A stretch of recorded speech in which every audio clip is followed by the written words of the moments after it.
Que a paz de Cristo esteja com todos vocês. Mais uma vez, aqui estamos para compartilhar a palavra de Deus.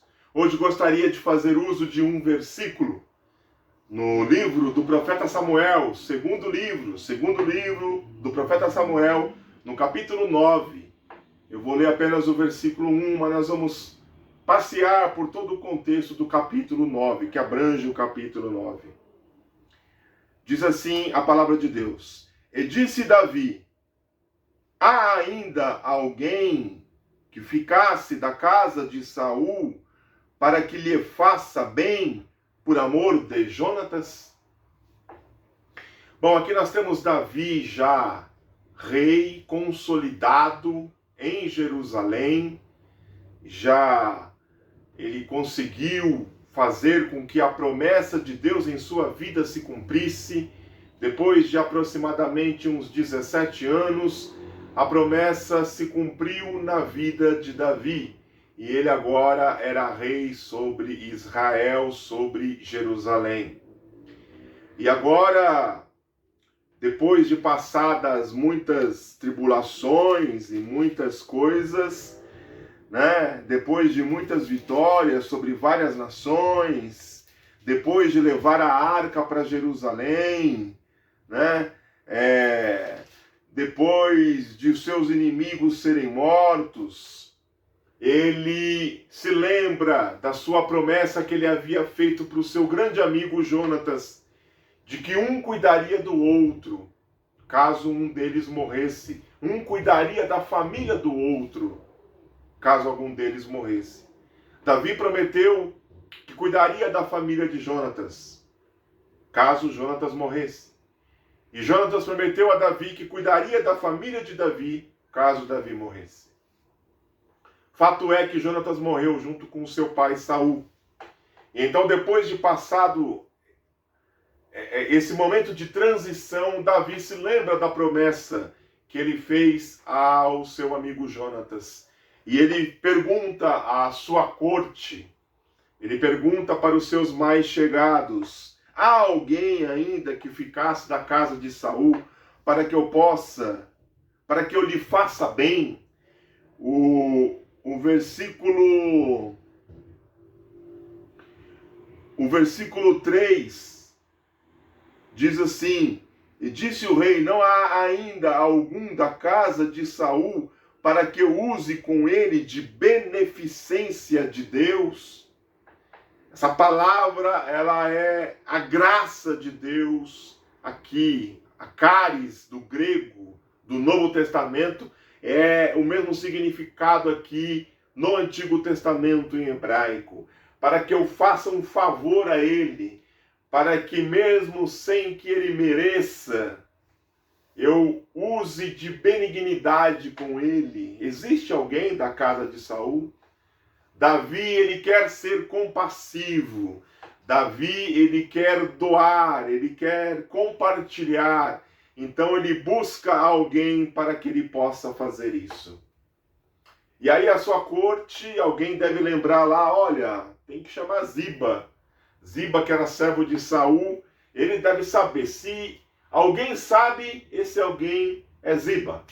Então mande chamar Ziba. E Ziba vem perante o rei, e o rei pergunta a Ziba se há alguém ainda.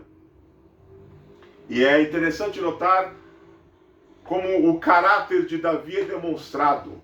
Em nenhum momento existe uma insegurança por parte de quem está perante o rei, de mentir, de esconder o fato, porque os reis dessa época, eles pegavam os descendentes do rei anterior e exterminavam todos, para que ninguém ou nenhuma pessoa pudesse exigir o trono,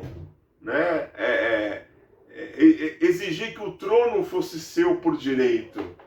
Então não existe no texto nada que corrobore ao fato de que essas pessoas ficavam meio na segunda com Davi. Não, eles falavam porque eles conheciam o caráter de Davi e sabiam que Davi queria o bem dos descendentes de Saul e não o mal. Então Ziba fala: tem um. tem um que escapou. A criada, quando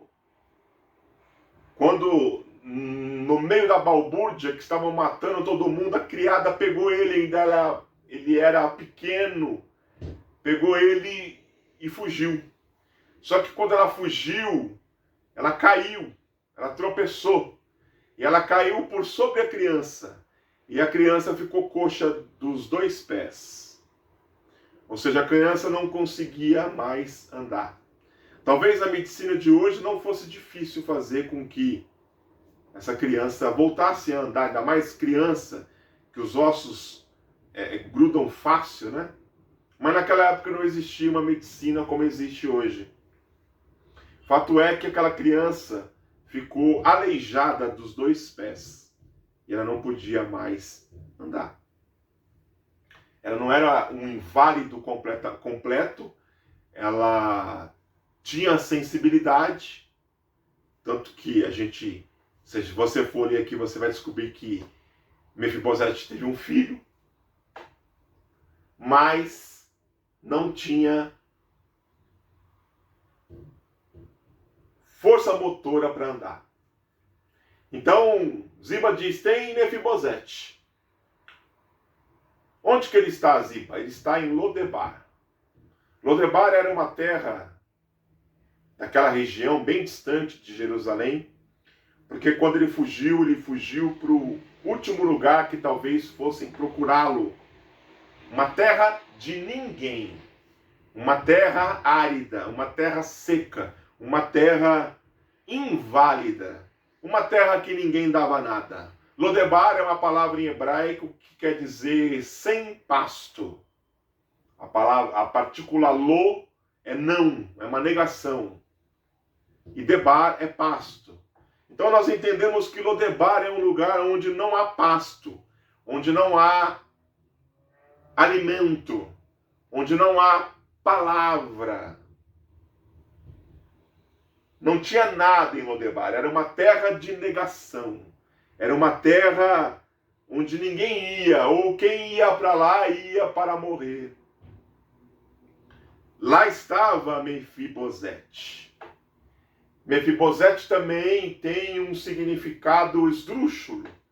Mefibosete significa vergonha extrema. Então nós temos aqui um homem coxo, inválido, cujo nome significa vergonha extrema, que está em um lugar chamado Lodebar, que quer dizer sem pasto, sem alimento, sem palavra, uma terra árida, seca e sem nenhum valor. E Davi então manda que chamem Mefibosete de lá. Davi manda que chamem. Tragam ele à minha presença. E aí vai uma comitiva lá em Lodebar. E chegam e batem na porta lá de Mefibosete. Mefibosete deve ter pensado, agora eu vou morrer.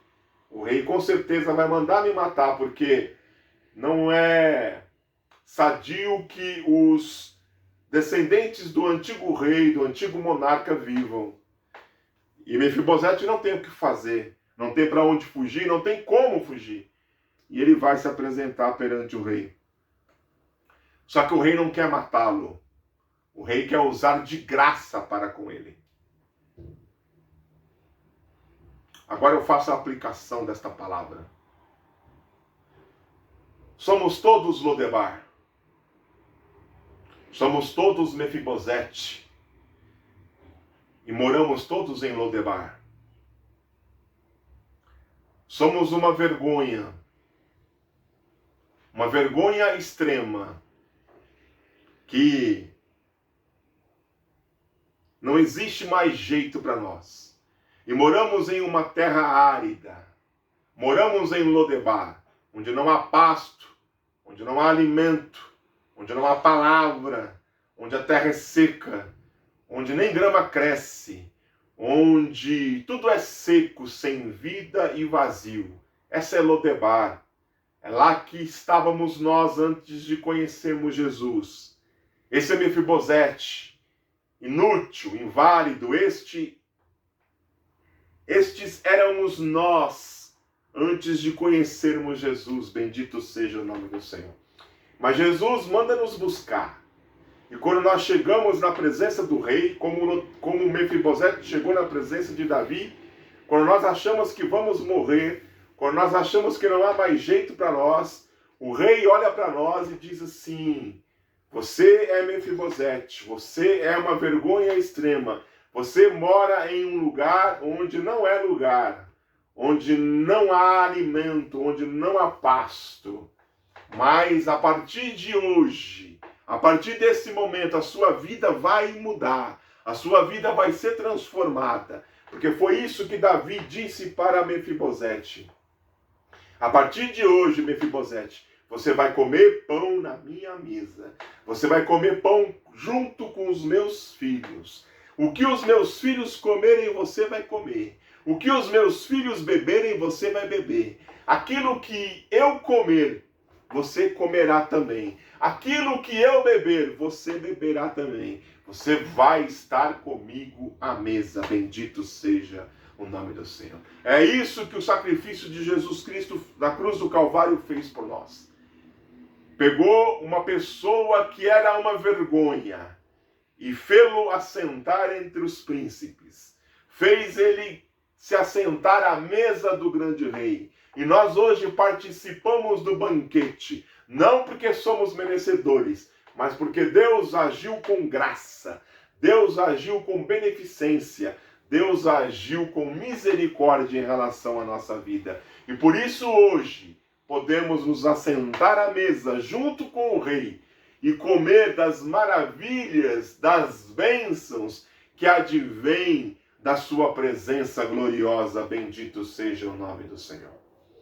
Mefibosete não foi curado de sua invalidez, não foi curado do seu aleijamento. Assim como nós, na presença de Deus, continuamos pecadores, porém remidos, porém santificados, porém agora restaurados. Bendito seja o nome do Senhor. Mas ainda assim pecadores. Enquanto estivermos nessa terra, pecadores.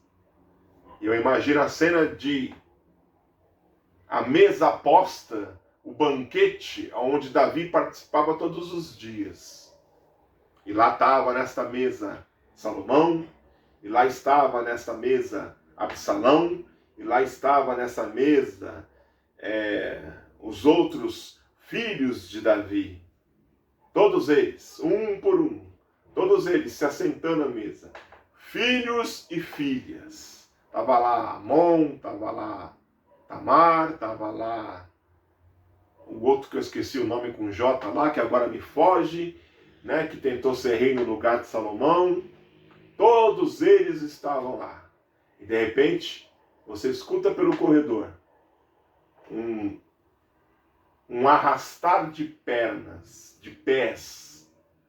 Vem alguém com uma muleta. Quem é? É Mefibosete. Ele está lá, sentado entre os príncipes, comendo da mesa do rei. Mefibosete somos nós. Lodebar somos nós. Estamos sentados à mesa do rei, comendo do banquete do rei. Glorificado seja o nome do Senhor.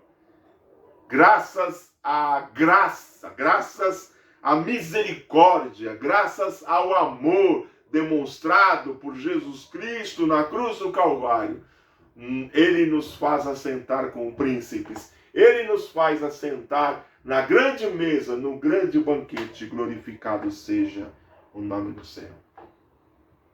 Mefibosete falou: quem sou eu para que tu olhes para mim? Eu sou como um cão morto. Davi disse: não. Vai sentar na minha mesa e vai comer o que eu comer. Bendito seja o nome do Senhor. Todas as posses de Mefibosete foram restauradas. Suas terras, seus bens, seus gados, seus animais, seus móveis, suas casas, tudo foi restaurado.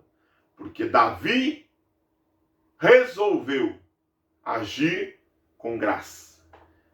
o nosso Deus resolveu agir com graça em relação a nós.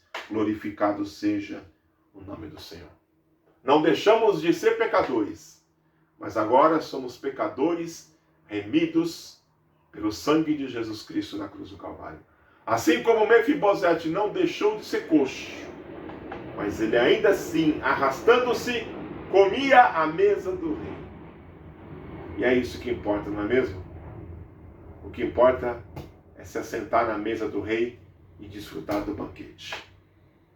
Que você possa pensar sobre isso, refletir sobre isso. E que a boa mão de Deus esteja sobre a sua vida, sobre a sua família e sobre tudo que você tem. Deus abençoe a sua vida, em nome de Jesus.